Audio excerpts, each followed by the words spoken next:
I like to bring up the idea from the airlines where they say, put on your own oxygen mask first before you try to help anybody else. Because if you can't breathe, you can't help anybody else. Yeah.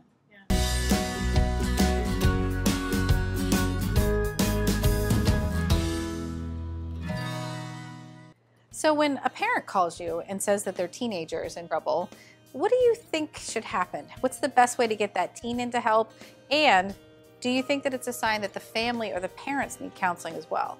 The first thing I said is, when you approach a teenager, tell them, we need help. We need to learn how to communicate. We need to get along better. I need to know how to be a better parent. I may not be doing the right things. So I said, when you take responsibility of your share of the problem, it takes the pressure off the teenager, because the majority of the time, the teenagers come, label the problem. So here's my teenager, fix him.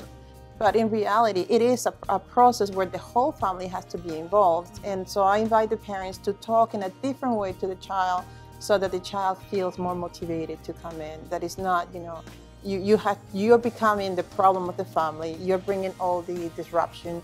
So you go get therapy, and it works a lot if they want to do it, because sometimes some parents don't want to be in the position of taking the share of their responsibility in the problem. Right. And then that is the problem. Absolutely, yeah, this is the problem, and then it doesn't go any further because they decide not to come in. If I have a parent who calls me and says, I've got a problem with my teenager, or my kid in grammar school who's acting out, right away I think automatically, this is family therapy.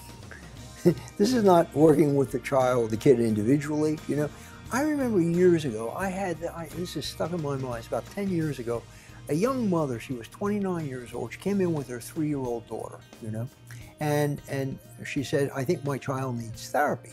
She was in the middle of a painful divorce and she started crying, and at that moment, they're on the couch and there's a coffee table and I'm sitting in my chair, and her child got up and stood between me and her. She was shielding her mother, and and I said, your little girl doesn't need the therapy you do, and so it was very moving. But it's always a family situation, I would say it's often a family situation, but I think there's also some situations where it also is the teenagers individually as well at the same time.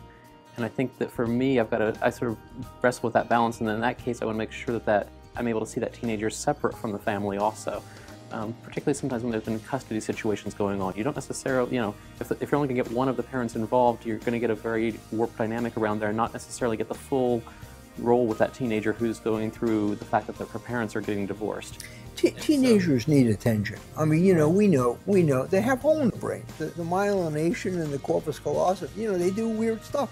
We let them drive and we worry about the way they drive because they're teenagers, and so they do require attention and understanding and respect. And so coming back to what Melanie was asking at the beginning too, I think it's very important in those sort of situations too to really get the buy-in of the teenager into the process. Yeah. Whether you're getting them to buy into a family situation or into individual therapy, getting them to really feel empowered is really important. And legally we can do the whole thing about getting the parent to sign them into therapy for things, but that doesn't really give that child, that teenager, a real feeling that they have ownership of what they're trying to do. Do you ever find that the kids are more inclined to stick with the therapeutic process than the parents are? I think it depends on the teenager and the situation. So much depends on the family situation. I think to start with the idea that the parents also have a need is very important.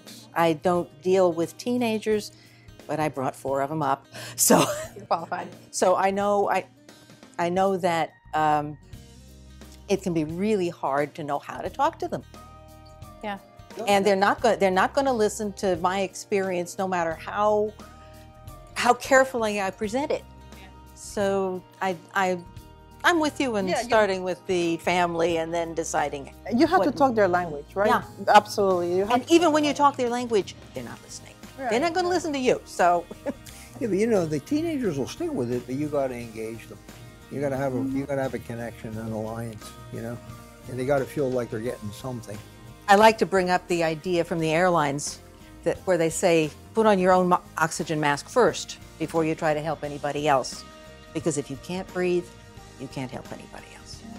So getting a teenager into therapy sounds like it's a big deal, both for the teen and for the parent. And it sounds like stepping into the kid's shoes, recognizing the brain development of the kid and what they're going through, empathizing with the parents, all of that fits into the equation and is definitely important for getting your kid and potentially yourself into therapy.